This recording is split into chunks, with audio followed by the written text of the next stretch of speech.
കർത്താവിന്റെ നാമത്തിന് സ്തുതി. ദിവസവും ഈ ചാനൽ കേൾക്കുന്നതിലൂടെ നിങ്ങൾക്ക് ഒരു വർഷത്തിനുള്ളിൽ ബൈബിൾ വായിക്കാൻ കഴിയും. ദയവായി ഷെയർ, സബ്സ്ക്രൈബ് ഒപ്പം സപ്പോർട്ട് ചെയ്യുക. ഇന്നത്തെ ബൈബിൾ വാക്യങ്ങൾ. ശമൂവേൽ ഒന്നാം പുസ്തകം 13 അധ്യായം 1 മുതലുള്ള വാക്യങ്ങൾ.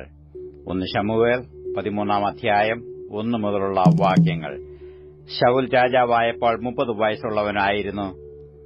അവൻ ഇസ്രയേലിൽ 2 സംവത്സരം വാണു. ശൌൽ ഇസ്രയേലിൽ 3000 പേരെ തിരഞ്ഞെടുത്തു. 2000 പേർ ശൌലിനോടുകൂടെ മിക്മാസിലും ബേഥേൽ മലയിലും 1000 പേർ യോനാഥാനോടുകൂടെ ബെന്യാമീനിലെ ഗിബെയയിലുമായിരുന്നു. ശേഷം ജനത്തെ അവനവന്റെ വീട്ടിലേക്ക് പറഞ്ഞയച്ചു. പിന്നെ യോനാഥാൻ ഗേബയിൽ ഉണ്ടായിരുന്ന ഫെലിസ്ത്യ പട്ടാളത്തെ തോൽപ്പിച്ചു. ഫെലിസ്ത്യർ അത് കേട്ടു. എബ്രായർ കേൾക്കട്ടെ എന്ന് പറഞ്ഞ് ശൌൽ ദേശത്തെല്ലായിടവും കാഹളം ഊതിച്ചു. ശൌൽ ഫെലിസ്ത്യ പട്ടാളത്തെ തോൽപ്പിച്ചുവെന്നും ഇസ്രയേൽ ഫെലിസ്ത്യർക്ക് നാറ്റമായി എന്നും ഇസ്രയേലൊക്കെയും കേട്ടിട്ട് ജനം ശൌലിന്റെ അടുക്കൽ ഗിൽഗാലിൽ വന്നുകൂടി. എന്നാൽ ഫെലിസ്ത്യർ ഇസ്രയേലിനോട് യുദ്ധം ചെയ്യുവാൻ 30,000 രഥവും 6,000 കുതിരച്ചേവകരും കടൽപ്പുറത്തെ മണൽ പോലെ അസംഖ്യം ജനവുമായി ഒരുമിച്ചുകൂടി. അവർ വന്നു ബേത്ത് ആവെനു കിഴക്ക് മിക്മാസിൽ പാളയമിറങ്ങി. എന്നാൽ ജനം ഉപദ്രവിക്കപ്പെട്ടതുകൊണ്ട് തങ്ങൾ വിഷമത്തിലായി എന്ന് ഇസ്രയേല്യർ കണ്ടപ്പോൾ ജനം ഗുഹകളിലും പള്ളക്കാടുകളിലും പാറകളിലും ഗഹ്വരങ്ങളിലും കുഴികളിലും ചെന്ന് ഒളിച്ചു. എബ്രായ യോർദാൻ കടന്ന് ഗാദ് ദേശത്തും ഗിലെയാദിലും പോയി. ശൌലോ ഗിൽഗാലിൽ താമസിച്ചിരുന്നു. ജനമെല്ലാം പേടിച്ചും കൊണ്ട് അവന്റെ പിന്നാലെ ചെന്നു. ശമൂവേൽ നിശ്ചയിച്ചിരുന്ന അവധി അനുസരിച്ച് അവൻ 7 ദിവസം കാത്തിരുന്നുവെങ്കിലും ശമൂവേൽ ഗിൽഗാലിൽ എത്തിയില്ല. ജനവും അവനെ വിട്ടു ചിതറിപ്പോയി. അപ്പോൾ ശൌൽ ഹോമയാഗവും സമാധാനയാഗവും ഇവിടെ എന്റെ അടുക്കൽ കൊണ്ടുവരുവീനെന്ന് കൽപ്പിച്ചു. അവൻ തന്നെ ഹോമയാഗം കഴിച്ചു. ഹോമയാഗം കഴിച്ചു തീർന്ന ഉടനെ ഇതാ ശമൂവേൽ വരുന്നു. ശൌൽ അവനെ വന്ദനം ചെയ്യുവാൻ എതിരേറ്റു ചെന്നു. നീ ചെയ്തത് എന്ത് എന്ന് ശമൂവേൽ ചോദിച്ചു. അതിന് ശൌൽ, ജനം എന്നെ വിട്ടു ചിതറുന്നുവെന്നും നിശ്ചയിച്ച അവധിക്ക് നീ എത്തിയില്ല എന്നും ഫെലിസ്ത്യർ മിക്മാസിൽ കൂടിയിരിക്കുന്നു എന്നും ഞാൻ കണ്ടിട്ട് ഫെലിസ്ത്യർ ഇപ്പോൾ ഇങ്ങ് ഗിൽഗാലിൽ വന്നു എന്നെ ആക്രമിക്കും. ഞാൻ യഹോവയോട് കൃപയ്ക്കായി അപേക്ഷിച്ചതുമില്ലല്ലോ എന്നുവെച്ച് ഞാൻ ധൈര്യപ്പെട്ട് ഹോമയാഗം കഴിച്ചുപോയി എന്ന് പറഞ്ഞു. ശമൂവേൽ ശൌലിനോട് പറഞ്ഞത്, നീ ചെയ്ത ഭോഷത്വം നിന്റെ ദൈവമായ യഹോവ നിന്നോട് കൽപ്പിച്ച കൽപ്പന നീ പ്രമാണിച്ചില്ല. യഹോവ ഇസ്രയേലിന്മേൽ നിന്റെ രാജ്യത്വം എന്നേക്കുമായി സ്ഥിരമാക്കുമായിരുന്നു. ഇപ്പോഴോ നിന്റെ രാജ്യത്വം നിലനിൽക്കുകയില്ല. യഹോവ നിന്നോട് കൽപ്പിച്ചതിനെ നീ പ്രമാണിക്കായകൊണ്ട് തനിക്ക് ബോധിച്ച ഒരു പുരുഷനെ യഹോവ അന്വേഷിച്ചിട്ടുണ്ട്. അവനെ യഹോവ തന്റെ ജനത്തിന് പ്രഭുവായി നിയമിച്ചിരിക്കുന്നു. പിന്നെ ശമൂവേൽ എഴുന്നേറ്റ് ഗിൽഗാലിൽ നിന്ന് ബെന്യാമീനിലെ ഗിബെയയിലേക്ക് പോയി. ശൌൽ തന്നോട് കൂടെയുള്ള പടജനത്തെ എണ്ണി ഏകദേശം 600 പേർ എന്ന് കണ്ടു. ശൌലും അവന്റെ മകൻ യോനാഥാനും കൂടെയുള്ള ജനവും ബെന്യാമീനിലെ ഗിബെയയിൽ പാർത്തു. ഫെലിസ്ത്യരോ മിക്മാസിൽ പാളയമിറങ്ങി. ഫെലിസ്ത്യരുടെ പാളയത്തിൽ നിന്ന് കവർച്ചക്കാർ 3 കൂട്ടമായി പുറപ്പെട്ടു. ഒരു കൂട്ടം ഒഫ്രയ്ക്കുള്ള വഴിയായി ശുവാൻ ദേശത്തേക്ക് തിരിഞ്ഞു. മറ്റൊരു കൂട്ടം ബേത്ത് ഹോരനിലേക്കുള്ള വഴിക്ക് തിരിഞ്ഞു. മറ്റേ കൂട്ടം മരുഭൂമിക്ക് നേരെ സെബോയിം താഴ്വരയ്ക്കെതിരെയുള്ള ദേശം വഴിയായും തിരിഞ്ഞു. എന്നാൽ ഇസ്രയേൽ ദേശത്തെങ്ങും ഒരു കൊല്ലനെ കാണുവാനില്ലായിരുന്നു. എബ്രായർ വാളോ കുന്തമോ തീർപ്പിക്കരുത് എന്ന് ഫെലിസ്ത്യർ പറഞ്ഞു. ഇസ്രയേല്യർ തങ്ങളുടെ കൊഴു, കലപ്പ, മഴു, മൺവെട്ടി എന്നിവ കാച്ചിപ്പാൻ ഫെലിസ്ത്യരുടെ അടുക്കൽ ചെല്ലേണ്ടി വന്നു. എന്നാൽ മൺവെട്ടി, കലപ്പ, മുപ്പല്ലി, മഴു എന്നിവയ്ക്കായും മുടിങ്കോൽ കൂർപ്പിപ്പാനും അവർക്ക് അരമുണ്ടായിരുന്നു. ആകയാൽ യുദ്ധസമയത്ത് ശൌലിനോടും യോനാഥാനോടും കൂടെയുള്ള ജനത്തിൽ ഒരുത്തനും വാളും കുന്തവും ഉണ്ടായിരുന്നില്ല. ശൌലിനും അവന്റെ മകൻ യോനാഥാനും മാത്രമേ ഉണ്ടായിരുന്നുള്ളൂ. ഫെലിസ്ത്യരുടെ പട്ടാളമോ മിക്മാസിലെ ചുരം വരെ പുറപ്പെട്ടു വന്നു. ശമൂവേൽ ഒന്നാം പുസ്തകം 14 അധ്യായം 1 മുതലുള്ള വാക്യങ്ങൾ. 1 ശമൂവേൽ 14 അധ്യായം 1 മുതലുള്ള വാക്യങ്ങൾ. ഒരു ദിവസം ശൌലിന്റെ മകൻ യോനാഥാൻ തന്റെ ആയുധവാഹകനായ ബാല്യക്കാരനോട്, വരിക, നാം അങ്ങോട്ട് ഫെലിസ്ത്യരുടെ പട്ടാളത്തിന്റെ നേരെ ചെല്ലുക എന്ന് പറഞ്ഞു. അവൻ അപ്പനോട് പറഞ്ഞില്ല താനും. ശൌൽ ഗിബെയയുടെ അതിരിങ്കൽ മിഗ്രോനിലെ മാതള നാരകത്തിന് കീഴിൽ ഇരിക്കുകയായിരുന്നു. അവനോടുകൂടെ ഉണ്ടായിരുന്ന പടജനം ഏകദേശം 600 പേർ. ശീലോവിൽ യഹോവയുടെ പുരോഹിതനായിരുന്ന ഏലിയുടെ മകനായ ഫീനഹാസിന്റെ മകനായ ഈഖാബോദിന്റെ സഹോദരനായ അഹീതൂബിന്റെ മകൻ അഹിയാവായിരുന്നു അന്ന് ഏഫോദ് ധരിച്ചിരുന്നത്. യോനാഥാൻ പോയത് ജനം അറിഞ്ഞില്ല. യോനാഥാൻ ഫെലിസ്ത്യരുടെ പട്ടാളത്തിന്റെ നേരെ ചെല്ലുവാൻ നോക്കിയ വഴിയിൽ ഇപ്പുറവും അപ്പുറവും കടുംതൂക്കമായ ഓരോ പാറയുണ്ടായിരുന്നു. ഒന്നിനു ബോസേസ് എന്നും മറ്റേതിന് സേനെ എന്നും പേർ. ഒന്ന് വടക്കുവശം മിക്മാസിനു മുഖമായും മറ്റേത് തെക്കുവശം ഗിബെയയ്ക്കു മുഖമായും തൂക്ക നിന്നിരുന്നു. യോനാഥാൻ തന്റെ ആയുധവാഹനായ ബാല്യക്കാരനോട്, വരിക, നമുക്ക് ഈ അഗ്രചർമ്മികളുടെ പട്ടാളത്തിന്റെ നേരെ ചെല്ലാം. പക്ഷേ യഹോവ നമുക്ക് വേണ്ടി പ്രവർത്തിക്കും. അധികം കൊണ്ടോ അല്പം കൊണ്ടോ രക്ഷിപ്പാൻ യഹോവയ്ക്ക് പ്രയാസമില്ലല്ലോ എന്ന് പറഞ്ഞു. ആയുധവാഹകൻ അവനോട്, നിന്റെ മനസ്സുപോലെയൊക്കെയും ചെയ്യുക, നടന്നുകൊള്ളുക, നിന്റെ ഇഷ്ടം പോലെ ഞാൻ നിന്നോടുകൂടെ ഉണ്ട് എന്ന് പറഞ്ഞു. അതിന് യോനാഥാൻ പറഞ്ഞത്, നാം അവരുടെ നേരെ ചെന്ന് അവർക്ക് നമ്മെ തന്നെ കാണിക്കാം. ഞങ്ങൾ നിങ്ങളുടെ അടുക്കൽ വരുവോളം നിൽപ്പീൻ എന്നു അവർ പറഞ്ഞാൽ നാം അവരുടെ അടുക്കൽ കയറിപ്പോകാതെ നിന്നിടത്ത് തന്നെ നിൽക്കണം. ഇങ്ങോട്ട് കയറി വരുവീനെന്ന് പറഞ്ഞാലോ നമുക്ക് കയറി ചെല്ലാം. യഹോവ അവരെ നമ്മുടെ കൈയിൽ ഏൽപ്പിച്ചിരിക്കുന്നു എന്നതിന് ഇത് നമുക്ക് അടയാളമായിരിക്കും. ഇങ്ങനെ ഇരുവരും ഫെലിസ്ത്യരുടെ പട്ടാളത്തിന് തങ്ങളെ തന്നെ കാണിച്ചപ്പോൾ, ഇതാ എബ്രായർ ഒളിച്ചിരുന്ന പൊത്തുകളിൽ നിന്ന് പുറപ്പെട്ടു വരുന്നു എന്ന് ഫെലിസ്ത്യർ പറഞ്ഞു. പട്ടാളക്കാർ യോനാഥാനോടും അവന്റെ ആയുധവാഹകനോടും, ഇങ്ങോട്ട് കയറി വരുവീൻ, ഞങ്ങൾ ഒന്ന് കാണിച്ചു തരാമെന്ന് പറഞ്ഞു. അപ്പോൾ യോനാഥാൻ തന്റെ ആയുധവാഹകനോട്, എന്റെ പിന്നാലെ കയറി വരിക, യഹോവ അവരെ ഇസ്രായേലിന്റെ കയ്യിൽ ഏൽപ്പിച്ചിരിക്കുന്നു എന്ന് പറഞ്ഞു. അങ്ങനെ യോനാഥാനും അവന്റെ പിന്നാലെ ആയുധവാഹകനും തത്തിപ്പിടിച്ച് കയറി.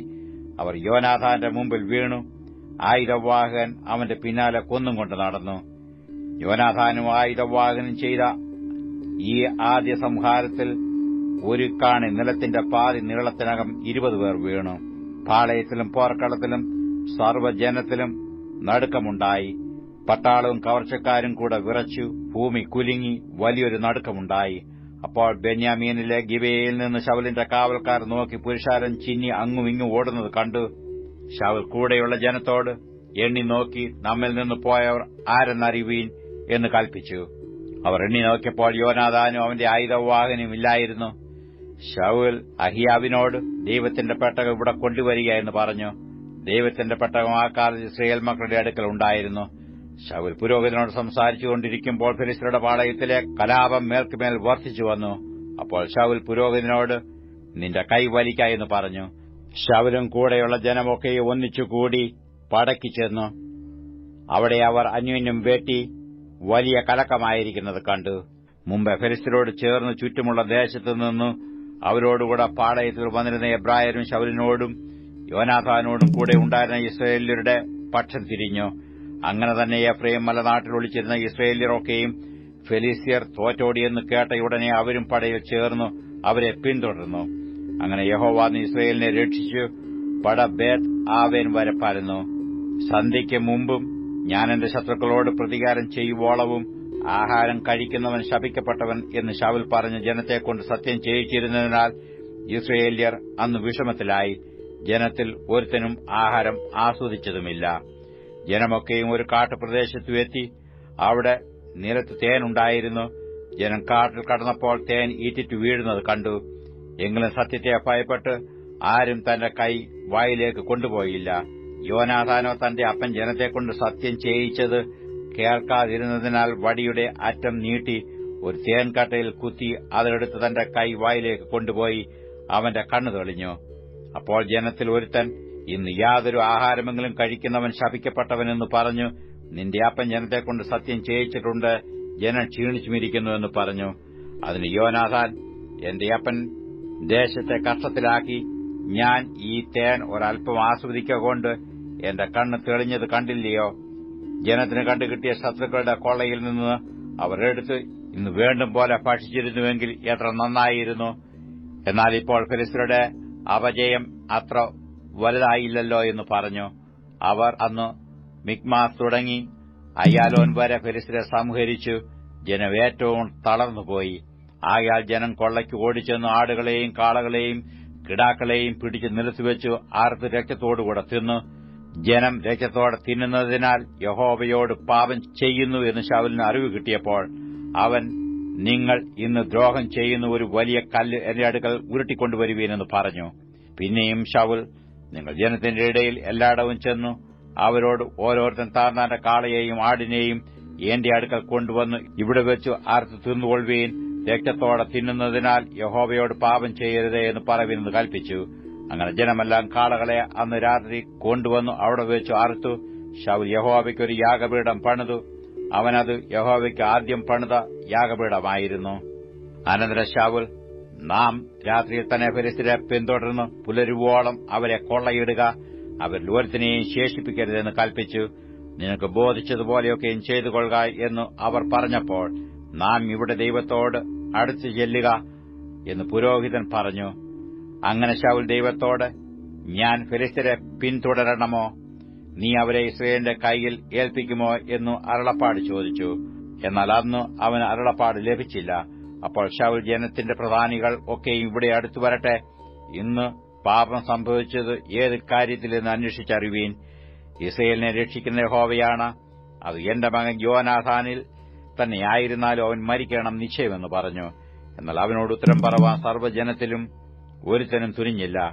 അവൻ എല്ലാ ഇസ്രായേലിനോടും, നിങ്ങൾ ഒരു ഭാഗത്ത് നിൽപ്പീൻ, ഞാനും എന്റെ മകനായ യോനാഥാനും മറുഭാഗത്ത് നിൽക്കാമെന്ന് പറഞ്ഞു. നിന്റെ ഇഷ്ടം പോലെ ആകട്ടെ എന്ന് ജനം ശൌലിനോട് പറഞ്ഞു. അങ്ങനെ ശൌൽ ഇസ്രായേലിന്റെ ദൈവമായ യഹോവയോട് നേർ വെളിപ്പെടുത്തി തരണമേ എന്ന് പറഞ്ഞു. അപ്പോൾ ശൌലിനും യോനാഥാനും ചീട്ട് വീണു. ജനം ഒഴിഞ്ഞുപോയി. പിന്നെ ശൌൽ, എനിക്കും എന്റെ മകനായ യോനാഥാനും ചീട്ടിടുവീനെന്ന് പറഞ്ഞു. ചീട്ട് യോനാഥാന് വീണു.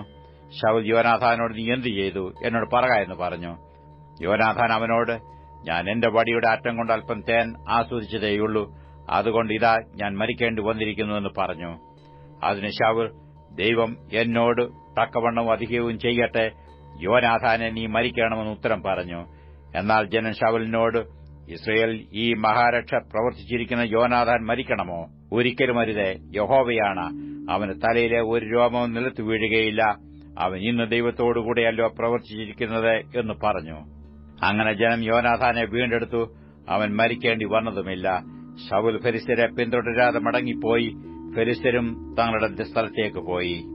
ശൌൽ ഇസ്രായേൽ രാജ്യത്തുമേറ്റ ശേഷം മോവാബ്യർ, അമ്മോന്യർ, എദോമ്യർ, സോബാ രാജാക്കന്മാർ, ഫെലിസ്ത്യർ എന്നിങ്ങനെ ചുറ്റുമുള്ള സകല ജാതികളോട് യുദ്ധം ചെയ്തു. അവൻ ചെന്നിടത്തൊക്കെയും ജയം പ്രാപിച്ചു. അവൻ ശൗര്യം പ്രവർത്തിച്ചു അമാലേക്യരെ ജയിച്ചു. ഇസ്രായേല്യരെ കവർച്ചക്കാരുടെ കൈയിൽ നിന്ന് വിടുവിക്കുകയും ചെയ്തു. എന്നാൽ ശൌലിന്റെ പുത്രന്മാർ യോനാഥാൻ, യിശ്വി, മൽക്കീശുവ എന്നിവർ ആയിരുന്നു. അവന്റെ 2 പുത്രിമാർക്കോ മൂത്തവൾക്ക് മേരബ് എന്നും ഇളയവൾക്ക് മീഖാൾ എന്നും പേരായിരുന്നു. ശൌലിന്റെ ഭാര്യയ്ക്കു അഹീനോവം എന്നു പേരായിരുന്നു. അവൾ അഹീമാസിന്റെ മകൾ. അവന്റെ സേനാപതിക്കു അബ്നേർ എന്നു പേർ. അവൻ ശൌലിന്റെ ഇളയപ്പനായ നേരിന്റെ മകനായിരുന്നു. ശൌലിന്റെ അപ്പനായ കീശും അബ്നേരിന്റെ അപ്പനായ നേരും അബിയേലിന്റെ മക്കളായിരുന്നു. ശൌലിന്റെ കാലത്തൊക്കെയും ഫെലിസ്ത്യരോട് കഠിനയുദ്ധമുണ്ടായിരുന്നു. എന്നാൽ ശൌൽ യാതൊരു വീരനെയോ ശൂരനെയോ കണ്ടാൽ അവനെ തന്റെ അടുക്കൽ ചേർത്തുകൊള്ളും. ശമൂവേൽ 1 പുസ്തകം 15 അധ്യായം 1 മുതലുള്ള വാക്യങ്ങൾ. 1 ശമൂവേൽ 15 1 മുതലുള്ള വാക്യങ്ങൾ. അനന്തരം ശമൂവേൽ ശൌലിനോട് പറഞ്ഞതെന്നാൽ, യഹോവ നിന്നെ തന്റെ ജനമായ ഇസ്രായേലിന് രാജാവായിട്ട് അഭിഷേകം ചെയ്യുവാൻ എന്നെ നിയോഗിച്ചുവല്ലോ. അതുകൊണ്ട് ഇപ്പോൾ യഹോവയുടെ വചനങ്ങളെ കേട്ടുകൊള്ളുക. സൈന്യങ്ങളുടെ യഹോവ ഇപ്രകാരം അരുളിച്ചെയ്യുന്നു, ഇസ്രായേൽ മിസ്രയീമിൽ നിന്ന് പുറപ്പെട്ടു വരുമ്പോൾ വഴിയിൽ വെച്ചു അമാലേക്ക് അവരെ ആക്രമിച്ചു അവരോട് ചെയ്തതിനെ ഞാൻ കുറിച്ചുവച്ചിരിക്കുന്നു. ആകയാൽ നീ ചെന്ന് അമാലേക്യരെ തോൽപ്പിച്ച് അവർക്കുള്ളതൊക്കെയും നിർമൂലമാക്കി കളക. അവരോട് കനിവ് തോന്നരുത്. പുരുഷന്മാരെയും സ്ത്രീകളെയും കുട്ടികളെയും മൂല കുടിക്കുന്നവരെയും കാള, ആട്, ഒട്ടകം, കഴുത എന്നിവയെയും സംഹരിച്ചു കളക. എന്നാൽ ശൌൽ ജനത്തെ ഒന്നിച്ചുകൂട്ടി തെലയാമിൽ വെച്ചു അവരെ എണ്ണി. യഹൂദാ ഗോത്രക്കാരായ 10,000 പേർ ഒഴികെ 2,00,000 കാലാൾ ഉണ്ടായിരുന്നു. പിന്നെ ശൌൽ അമാലേക്യരുടെ പ്രധാന നഗരം വരെ ചെന്നു തോട്ടിനരികെ പതിയിരിപ്പാക്കി. എന്നാൽ ശൌൽ കേന്യരോട്, ഞാൻ നിങ്ങളെ അമാലേക്യരോടുകൂടെ നശിപ്പിക്കാതിരിക്കേണ്ടതിന് അവരുടെ ഇടയിൽ നിന്ന് പുറപ്പെട്ടു പോകുവീൻ. ഇസ്രായേൽ മക്കൾ മിസ്രയീമിൽ നിന്ന് പുറപ്പെട്ടു വന്നപ്പോൾ നിങ്ങൾ അവർക്ക് ദയ ചെയ്തുവല്ലോ എന്ന് പറഞ്ഞു. അങ്ങനെ കേന്യർ അമാലേക്യരുടെ ഇടയിൽ നിന്ന് പുറപ്പെട്ടുപോയി. പിന്നെ ശൌൽ ഹവീല മുതൽ മിസ്രയീമിനു കിഴക്കുള്ള ശൂർ വരെ അമാലേക്യരെ സംഹരിച്ചു. അമാലേക്യരുടെ രാജാവായ ആഗാഗിനെ ജീവനോടെ പിടിച്ചു. ജനങ്ങളെ ഒക്കെയും വാളിന്റെ വായ്ത്തലയാൽ നിർമൂലമാക്കി. എന്നാൽ ശൌലും ജനവും ആഗാഗിനെയും ആട്, മാട്, തടിച്ച മൃഗം എന്നിവയിൽ മേത്രമായവയെയും കുഞ്ഞാടുകളെയും ഉത്തമമായവയൊക്കെയും നിർമൂലമാക്കുവാൻ മനസ്സില്ലാതെ ജീവനോടെ സൂക്ഷിച്ചു. ഹീനവും നിസാരവുമായവയൊക്കെയും അവർ നിർമൂലമാക്കി കളഞ്ഞു. അപ്പോൾ യഹോവയുടെ അരുളപ്പാട് ശമൂവേലിനുണ്ടായതെന്നാൽ, ഞാൻ ശൌലിനെ രാജാവായി വാഴിച്ചതിനാൽ എനിക്ക് മനസ്താപമായിരിക്കുന്നു. അവൻ എന്നെ വിട്ടുമാറിയിരിക്കുന്നു, എന്റെ കൽപ്പനകളെ നിവർത്തിച്ചതുമില്ല. ഇതിങ്കൽ ശമൂവേലിന് വ്യസനമായി. അവൻ രാത്രി മുഴുവനും യഹോവയോട് നിലവിളിച്ചു. ശമൂവേൽ ശൌലിനെ എതിരേൽപ്പാൻ കാലത്ത് എഴുന്നേറ്റപ്പോൾ ശൌൽ കർമ്മേലിലെത്തിയെന്നും ഒരു ജ്ഞാപകസ്തംഭം നാട്ടി ഘോഷയാത്ര കഴിച്ചു തിരിഞ്ഞു ഗിൽഗാലിലേക്ക് പോയി എന്നും ശമൂവേലിന് അറിവ് കിട്ടി. പിന്നെ ശമൂവേൽ ശൌലിന്റെ അടുക്കൽ എത്തിയപ്പോൾ ശൌൽ അവനോട്, യഹോവയാൽ നീ അനുഗ്രഹിക്കപ്പെട്ടവൻ, ഞാൻ യഹോവയുടെ കൽപ്പന നിവർത്തിച്ചിരിക്കുന്നു എന്ന് പറഞ്ഞു. അതിന് ശമൂവേൽ, എന്റെ ചെവിയിലെത്തുന്ന ആടുകളുടെ ഈ കരച്ചിൽ ഞാൻ കേൾക്കുന്ന കാളകളുടെ മുക്കുറയും എന്തെന്ന് ചോദിച്ചു. അവയെ അമാലേക്യരുടെ പക്കൽ നിന്നും അവർ കൊണ്ടുവന്നതാകുന്നു. ജനമാടുകളിലും കാളകളിലും മേത്രമായവയെ നിന്റെ ദൈവമായ യഹോവയ്ക്ക് യാഗം കഴിപ്പാൻ ജീവനോടെ സൂക്ഷിച്ചു. ശേഷമുള്ളവയെ ഞങ്ങൾ നിർമൂലമാക്കി കളഞ്ഞു എന്ന് ശൌൽ പറഞ്ഞു. ശമൂവേൽ ശൌലിനോട്, നിൽക്ക, യഹോവ ഈ കഴിഞ്ഞ രാത്രി എന്നോട് അരുളിച്ചെയ്ത് ഞാൻ നിന്നെ അറിയിക്കുമെന്ന് പറഞ്ഞു. അവൻ അവനോട് പറഞ്ഞാലും എന്ന് പറഞ്ഞു. അപ്പോൾ ശമൂവേൽ പറഞ്ഞത്, നിന്റെ സ്വന്തം കാഴ്ചയിൽ നീ ചെറിയവനായിരുന്നിട്ടും യഹോവ നിന്നെ ഇസ്രായേൽ ഗോത്രങ്ങൾക്ക് തലവനാക്കുകയും ഇസ്രായേലിന്റെ രാജാവായി നിന്നെ അഭിഷേകം കഴിക്കുകയും ചെയ്തില്ലയോ? പിന്നെ യഹോവ നിന്നെ ഒരു വഴിക്കു അയച്ചു. നീ ചെന്ന് അമാലേക്യരായ പാപികളെ നിർമൂലമാക്കുകയും അവർ നശിക്കും വരെ അവരോട് പൊരുതുകയും ചെയ്യുക എന്ന് കൽപ്പിച്ചു. അങ്ങനെയിരിക്കെ നീ യഹോവയുടെ കൽപ്പനയനുസരിക്കാതെ കൊള്ളയ്ക്ക് ചാടി യഹോവയ്ക്ക് അനിഷ്ടമായത് ചെയ്തതെന്ത്? ശൌൽ ശമൂവേലിനോട്, ഞാൻ യഹോവയുടെ കൽപ്പന അനുസരിച്ച് യഹോവ എന്നെ അയച്ച വഴിക്ക് പോയി അമാലേക് രാജാവായ ആഗാഗിനെ കൊണ്ടുവന്നു അമാലേക്യരെ നിർമൂലമാക്കി കളഞ്ഞു. എന്നാൽ ജനം ശപഥാർപ്പിത വസ്തുക്കളിൽ വിശേഷമായ ആടുമാടുകളെ കൊള്ളയിൽ നിന്ന് എടുത്ത് ഗിൽഗാലിൽ നിന്റെ ദൈവമായ യഹോവയ്ക്ക് യാഗം കഴിപ്പാൻ കൊണ്ടുവന്നിരിക്കുന്നുവെന്ന് പറഞ്ഞു. ശമൂവേൽ പറഞ്ഞത്, യഹോവയുടെ കൽപ്പന അനുസരിക്കുന്നതുപോലെ ഹോമയാഗങ്ങളും ഹനനയാഗങ്ങളും യഹോവയ്ക്ക് പ്രസാദമാകുമോ? ഇതാ അനുസരിക്കുന്നത് യാഗത്തെക്കാളും ശ്രദ്ധിക്കുന്നത് മുട്ടാടുകളുടെ മേധസ്സിനേക്കാളും നല്ലത്. മത്സരം അഭിചാരദോഷം പോലെയും ശാഠ്യം മിഥ്യാപൂജയും വിഗ്രഹാരാധനയും പോലെയുമാകുന്നു. നീ യഹോവയുടെ വചനത്തെ തള്ളിക്കളഞ്ഞതുകൊണ്ട് അവൻ നിന്നെയും രാജസ്ഥാനത്തിൽ നിന്ന് തള്ളിക്കളഞ്ഞിരിക്കുന്നു. ശൌൽ ശമൂവേലിനോട്, ഞാൻ ജനത്തെ ഭയപ്പെട്ടു അവരുടെ വാക്ക് അനുസരിച്ചതിനാൽ യഹോവയുടെ കൽപ്പനയും നിന്റെ വാക്കും ലംഘിച്ച് പാപം ചെയ്തിരിക്കുന്നു. എങ്കിലും എന്റെ പാപം ക്ഷമിച്ച് ഞാൻ യഹോവയെ നമസ്കരിക്കേണ്ടതിന് എന്നോടുകൂടെ പോരേണമേ എന്ന് പറഞ്ഞു. ശമൂവേൽ ശൌലിനോട്, ഞാൻ പോരുകയില്ല, നീ യഹോവയുടെ വചനത്തെ തള്ളിക്കളഞ്ഞതുകൊണ്ട് യഹോവ നിന്നെയും ഇസ്രായേലിലെ രാജസ്ഥാനത്ത് നിന്ന് തള്ളിക്കളഞ്ഞിരിക്കുന്നു. പിന്നെ ശമൂവേൽ പോകുവാൻ തിരിഞ്ഞപ്പോൾ അവൻ അവന്റെ നിലയങ്കിയുടെ വിളിമ്പ് പിടിച്ചു വലിച്ചു അത് കീറിപ്പോയി. ശമൂവേൽ അവനോട്, യഹോവ ഇന്ന് ഇസ്രായേലിന്റെ രാജ്യത്ത് നിങ്കൽ നിന്ന് കീറി നിന്നേക്കാൾ ഉത്തമനായ നിന്റെ കൂട്ടുകാരന് കൊടുത്തിരിക്കുന്നു. ഇസ്രായേലിന്റെ മഹത്വമായവൻ ഭോഷ്ക് പറയുകയില്ല, അനുതപിക്കുകയുമില്ല. അനുതപിപ്പാൻ അവൻ മനുഷ്യനല്ല എന്ന് പറഞ്ഞു. അപ്പോൾ അവൻ, ഞാൻ പാപം ചെയ്തിരിക്കുന്നു. എങ്കിലും ജനത്തിന്റെ മൂപ്പന്മാരുടെയും ഇസ്രായേലിന്റെ മുമ്പാകെ ഇപ്പോൾ എന്നെ മാനിച്ച് ഞാൻ നിന്റെ ദൈവമായ യഹോവയെ നമസ്കരിക്കേണ്ടതിന് എന്നോടുകൂടെ പോരണമേ എന്ന് അപേക്ഷിച്ചു. അങ്ങനെ ശമൂവേൽ ശൌലിന്റെ പിന്നാലെ ചെന്നു ശൌൽ യഹോവയെ നമസ്കരിച്ചു. അനന്തരം ശമൂവേൽ അമാലേക് രാജാവായ ആഗാഗിനെ ഇവിടെ എന്റെ അടുക്കൽ കൊണ്ടുവരുവീനെന്ന് കൽപ്പിച്ചു. ആഗാഗ് സന്തോഷഭാവത്തോടെ അവന്റെ അടുക്കൽ വന്നു. മരണഭീതി നീങ്ങിപ്പോയി എന്ന് ആഗാഗ് പറഞ്ഞു. നിന്റെ വാൾ സ്ത്രീകളെ മക്കളില്ലാത്തവരാക്കിയതുപോലെ നിന്റെ അമ്മയും സ്ത്രീകളുടെ ഇടയിൽ മക്കളില്ലാത്തവളാകുമെന്ന് ശമൂവേൽ പറഞ്ഞു. ഗിൽഗാലിൽ വെച്ച് യഹോവയുടെ സന്നിധിയിൽ ആഗാഗിനെ തുണ്ടം തുണ്ടമായി വെട്ടിക്കളഞ്ഞു.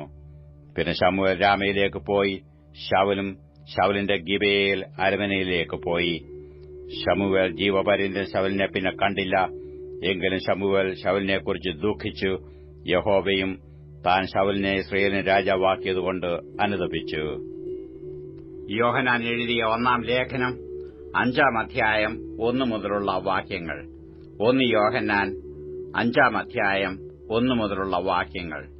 യേശുവിനെ ക്രിസ്തുവെന്ന് വിശ്വസിക്കുന്നവൻ എല്ലാം ദൈവത്തിൽ നിന്ന് ജനിച്ചിരിക്കുന്നു. ജനിപ്പിച്ചവനെ സ്നേഹിക്കുന്നവൻ എല്ലാം അവനിൽ നിന്ന് ജനിച്ചവനെയും സ്നേഹിക്കുന്നു. നാം ദൈവത്തെ സ്നേഹിച്ചു അവന്റെ കൽപ്പനകളെ അനുസരിച്ച് നടക്കുമ്പോൾ ദൈവമക്കളെ സ്നേഹിക്കുന്നു എന്ന് അതിനാൽ അറിയാം. അവന്റെ കൽപ്പനകളെ പ്രമാണിക്കുന്നതല്ലോ ദൈവത്തോടുള്ള സ്നേഹം. അവന്റെ കൽപ്പനകൾ ഭാരമുള്ളവയല്ല. ദൈവത്തിൽ നിന്ന് ജനിച്ചതൊക്കെയും ലോകത്തെ ജയിക്കുന്നു. ലോകത്തെ ജയിച്ച ജയമോ നമ്മുടെ വിശ്വാസം തന്നെ. യേശു ദൈവപുത്രനെന്ന് വിശ്വസിക്കുന്നവനല്ലാതെ ആരാകുന്നു ലോകത്തെ ജയിക്കുന്നവൻ? ജലത്താലും രക്തത്താലും വന്നവൻ ഇവനാകുന്നു, യേശു ക്രിസ്തു തന്നെ. ജലത്താൽ മാത്രമല്ല, ജലത്താലും രക്തത്താലും തന്നെ. ആത്മാവും സാക്ഷ്യം പറയുന്നു. ആത്മാവ് സത്യമല്ലോ. സാക്ഷ്യം പറയുന്നവർ 3 ഉണ്ട്. ആത്മാവ്, ജലം, രക്തം, ഈ 3ന്റെയും സാക്ഷ്യം ഒന്നു തന്നെ. നാം മനുഷ്യരുടെ സാക്ഷ്യം കൈക്കൊള്ളുന്നുവെങ്കിൽ ദൈവത്തിന്റെ സാക്ഷ്യം അതിലും വലുതാകുന്നു. ദൈവത്തിന്റെ സാക്ഷ്യമോ അവൻ തന്റെ പുത്രനെക്കുറിച്ച് സാക്ഷീകരിച്ചിരിക്കുന്നത് തന്നെ. ദൈവപുത്രനിൽ വിശ്വസിക്കുന്നവന് ഉള്ളിൽ ആ സാക്ഷ്യമുണ്ട്.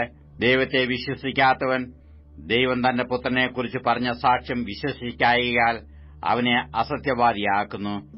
ആ സാക്ഷ്യമോ ദൈവം നമുക്ക് നിത്യജീവൻ തന്നു. ആ ജീവൻ അവന്റെ പുത്രനിലുണ്ട് എന്നുള്ളത് തന്നെ. പുത്രനുള്ളവന് ജീവനുണ്ട്, പുത്രനില്ലാത്തവന് ജീവനില്ല. ദൈവപുത്രന്റെ നാമത്തിൽ വിശ്വസിക്കുന്ന നിങ്ങൾക്ക് ഞാൻ ഇത് എഴുതിയിരിക്കുന്നത് നിങ്ങൾക്ക് നിത്യജീവനുണ്ടെന്ന് നിങ്ങൾ അറിയേണ്ടതിന് തന്നെ. അവന്റെ ഇഷ്ടപ്രകാരം നാം എന്തെങ്കിലും അപേക്ഷിച്ചാൽ അവൻ നമ്മുടെ അപേക്ഷ കേൾക്കുന്നു എന്നുള്ളത് നമുക്ക് അവനോടുള്ള ധൈര്യമാകുന്നു.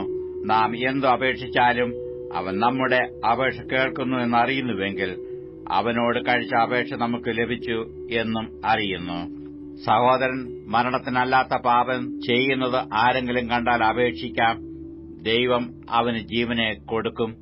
മരണത്തിനല്ലാത്ത പാപം ചെയ്യുന്നവർക്ക് തന്നെ മരണത്തിനുള്ള പാപമുണ്ട്. അതിനെക്കുറിച്ച് അപേക്ഷിക്കണം എന്ന് ഞാൻ പറയുന്നില്ല. ഏതോ അനീതിയും പാപമാകുന്നു. മരണത്തിനല്ലാത്ത പാപം കൊണ്ട് താനും. ദൈവത്തിൽ നിന്ന് ജനിച്ചിരിക്കുന്നവൻ ആരും പാപം ചെയ്യുന്നില്ല എന്ന് നാം അറിയുന്നു. ദൈവത്തിൽ നിന്ന് ജനിച്ചവൻ തന്നെത്താൻ സൂക്ഷിക്കുന്നു, ദുഷ്ടൻ അവനെ തൊടുന്നതുമില്ല. നാം ദൈവത്തിൽ നിന്നുള്ളവർ എന്ന് നാം അറിയുന്നു. സർവ്വലോകവും ദുഷ്ടന്റെ അധീനതയിൽ കിടക്കുന്നു. ദൈവപുത്രൻ വന്നു എന്നും സത്യദൈവത്തെ അറിവാൻ നമുക്ക് വിവേകം തന്നു എന്നും നാം അറിയുന്നു. നാം സത്യദൈവത്തിൽ അവന്റെ പുത്രനായ യേശു ക്രിസ്തുവിൽ തന്നെയാകുന്നു. അവൻ സത്യദൈവവും നിത്യജീവനുമാകുന്നു. കുഞ്ഞുങ്ങളെ, വിഗ്രഹങ്ങളോട് അകന്നു സൂക്ഷിച്ചുകൊള്ളുവീൻ. 127 സങ്കീർത്തനം. 127 സങ്കീർത്തനം 1 മുതലുള്ള വാക്യങ്ങൾ. യഹോവ വീട് പണിയാതിരുന്നാൽ പണിയുന്നവർ വൃഥാ അധ്വാനിക്കുന്നു. യഹോവ പട്ടണം കാക്കാതിരുന്നാൽ കാവൽക്കാരൻ വൃഥാ ജാഗരിക്കുന്നു. നിങ്ങൾ അധികാലത്ത് എഴുന്നേൽക്കുന്നതും നന്നാ താമസിച്ച് കിടപ്പാൻ പോകുന്നതും കഠിനപ്രയത്നം ചെയ്ത് ഉപജീവിക്കുന്നതും വ്യർത്ഥമത്രേ. തന്റെ പ്രിയനോ അവൻ അത് ഉറക്കത്തിൽ കൊടുക്കുന്നു. മക്കൾ യഹോവ നൽകുന്ന അവകാശവും ഉദരഫലം അവൻ തരുന്ന പ്രതിഫലവും തന്നെ. വീരന്റെ കൈയിലെ അസ്ത്രങ്ങൾ എങ്ങനെയോ അങ്ങനെയാകുന്നു യൗവനത്തിലെ മക്കൾ. അവയെക്കൊണ്ടു തന്റെ ആവനാഴിക നിറച്ചിരിക്കുന്ന പുരുഷൻ ഭാഗ്യവാൻ. നഗരവാതിൽക്കൽ വെച്ച് ശത്രുക്കളോട് സംസാരിക്കുമ്പോൾ അങ്ങനെയുള്ളവർ ലജ്ജിച്ചു പോകയില്ല.